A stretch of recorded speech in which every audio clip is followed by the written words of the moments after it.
कि जिसने NEET paper का जिम्मेदारी लिया था उसको हटाओ उस पद से। हमारे देश के बच्चे, हमारे छात्र, हमारे नौजवान, उनका कोई एजेंडा नहीं है। और ये संवेदनहीनता है, बात है, इस प्रकार से नहीं होता। बात जब बैठे हैं वो धरने पर, उनसे बात करनी चाहिए, बात करके समाधान निकालना चाहिए। आधे आधे घंटे पे हाउस अर्जन करके सोच रहे हैं कि बड़े अक्लमंद है। और हकीकत ये है कि देश में जो शिक्षा प्रणाली है वो ध्वस्त हो चुकी है। बच्चे वहाँ तड़प रहे हैं, उनका इलाज नहीं, उसके आंकड़े नहीं सुना, पुलिस पिट गई ये सुना रहे हैं। नालायक सरकार।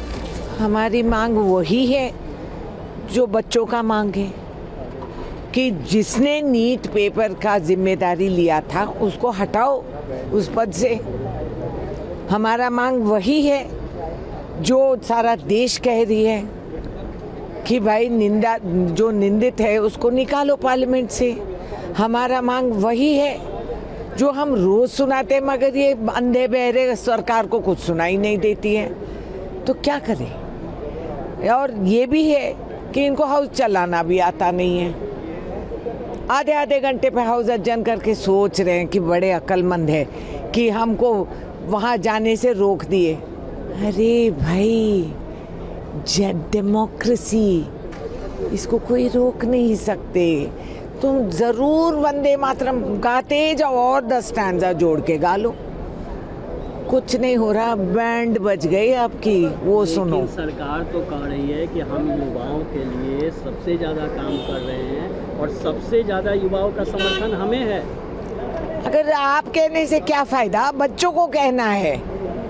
क्या समर्थन की लाठी पिटवाए, चोट लगी है, बच्चे वहाँ तड़प रहे हैं, उनका इलाज नहीं, उसके आंकड़े नहीं सुना, पुलिस पिट गई ये सुना रहे हैं। नालायक सरकार।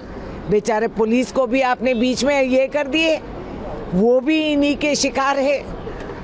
और फिर आज बोल रहे हैं कि हम बच्चे के इसमें है, पैदा करे तो मालूम होता। छात्रों और पुलिस के बीच में जो चीज़ें हुई, सड़कों पर छात्र नज़र आए, प्रोटेस्ट, हज़ारों की संख्या में लोग नज़र आए, नाराज़गी थी सरकार के प्रति। हालांकि कुछ तस्वीरें ऐसी भी आई जिसमें छात्रों के ऊपर लाठीचार्ज भी होते हुए नज़र आए, लेकिन पुलिस ने इसको खंडन किया। कैसे आप इस पूरी स्थिति को देख रहे हैं इस वक्त? तो ये नौबत क्यों आई? हमारे देश के बच्चे, हमारे छात्र, हमारे नौजवान, उनका कोई एजेंडा नहीं है। वो अपनी बात को रखने के लिए लंबे समय से गुजारिश कर रहे थे, मांग कर रहे थे, हड़ताल कर रहे थे, धरना दे रहे थे। सरकार ने कोई संवाद नहीं किया, कोई चर्चा नहीं करी। और सरकार की जिम्मेदारी बनती है, पहली बार ऐसा नहीं कि कोई आक्रोशित था या आंदोलन करना चाह रहे थे या धरने पे बैठे हुए थे। सरकार की जिम्मेदारी बनती है कि वो आके उनसे संवाद करते, उनकी बातों को सुनते, उनके मांगों पर गंभीरता से विचार करते। और हकीकत ये है कि इस देश में जो शिक्षा प्रणाली है वो ध्वस्त हो चुकी है। ये प्राइवेट ट्यूशन, कोचिंग सेंटर, जो माफिया बना हुआ है, पेपर लीक करना, फिर पेपर कैंसिल करना। अब नीट का एग्ज़ाम दोबारा दिया, उसमें 2 लाख बच्चे कम अपेयर हुए, तो उनका तो मौका चला गया। तो ये जो अविश्वास पैदा हुआ है पूरी शिक्षा प्रणाली को लेकर, उसमें लोगों के अंदर बहुत आक्रोश है। और कल जो सरकार का रवैया रहा, जिस प्रकार से उन्होंने बर्बरतापूर्ण व्यवहार किया, आंसू गैस के गोले छोड़े जा रहे थे देश की राजधानी में, हज़ारों बच्चे वहाँ आए थे अपनी मांग बनवाने के लिए। तो ऐसा क्या है कि शिक्षा मंत्री इस्तीफा नहीं दे सकते हैं? अगर उनकी नाक के नीचे लगातार पेपर लीक हो रहे हैं और कोई जिम्मेदारी लेने को तैयार नहीं है, स्वाभाविक रूप से पब्लिक में एक एंगर था। और हमारी पार्टी हो, पूरा विपक्ष हो, पूरा देश हो, ये चाहता है कि यहाँ पर अकाउंटेबिलिटी हो, ट्रांसपेरेंसी हो और आश्वासित करे कि भविष्य में इस प्रकार की कभी पेपर लीक या इस प्रकार का भ्रष्टाचार नहीं होगा। मैं ऐसा मानता हूँ कि सरकार को लगा कि हम सत्ता में हैं, घमंड है, एक सेंस ऑफ एरोगेंस है, इसीलिए ना तो सुनने को तैयार है ना मांग मानने को तैयार है। हम पूरे देश को आश्वस्त करना चाहते हैं कि हमारी पार्टी है, चाहे पूरा विपक्ष हो, संसद के अंदर, क्योंकि मानसून सत्र चल रहा है, पार्लियामेंट के अंदर पुरजोर तरीके से इस बात को उठाएंगे ताकि लोगों को विश्वास रहे कि भविष्य में हमारे साथ न्याय होगा। और इस देश का भविष्य हमारा नौजवान है। अगर आप उनके सुनना नहीं चाहते, उनके अंदर एक आज गुस्सा पैदा हुआ है, जो आक्रोश जो फूट रहा है, उसको अगर हम संभालेंगे नहीं, संवाद नहीं करेंगे, चर्चा नहीं करेंगे, यही परिणाम होंगे। और मैं तो बहुत भर्त्सना करना चाहता हूँ, अगर सरकार अपने ही छात्रों को, युवाओं को इस तरह पीट रही है, खदेड़ रही है, लाठीचार्ज कर रही है और पुलिस को आगे रखकर आप उनकी जायज़ मांग को मानने से मना करते हैं, तो बहुत गलत है।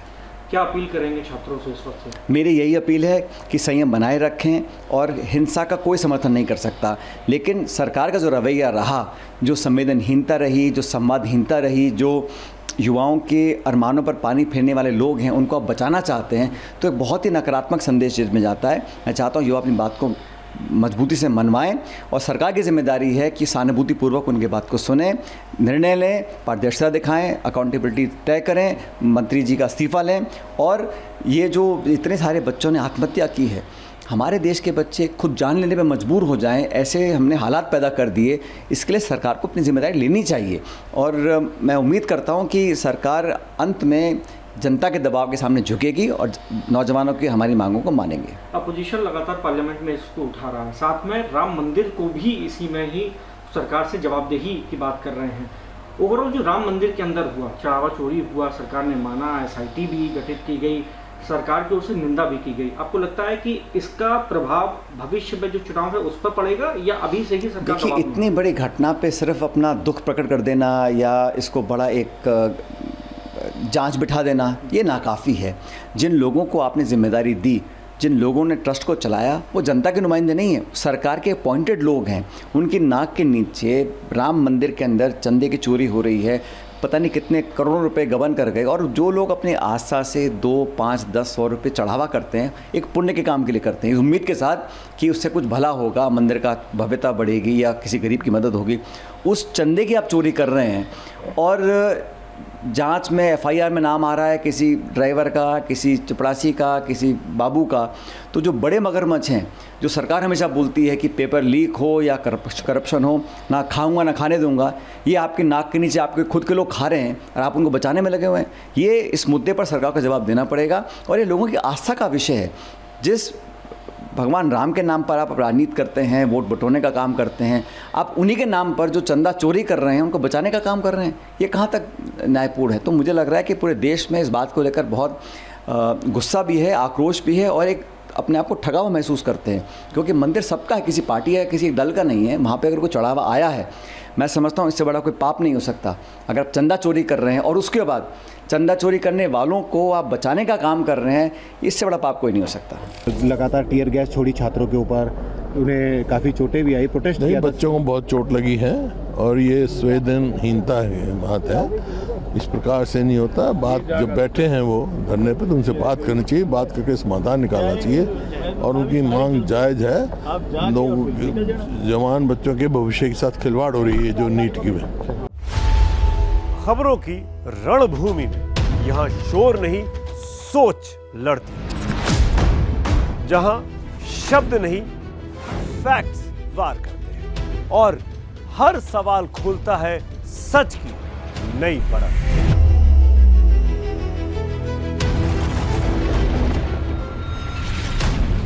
चक्रव्यूह आपके अपने सुमित अवस्थी के साथ सोमवार से शुक्रवार शाम 6:57 पर टाइम्स नाउ नव भारत पर।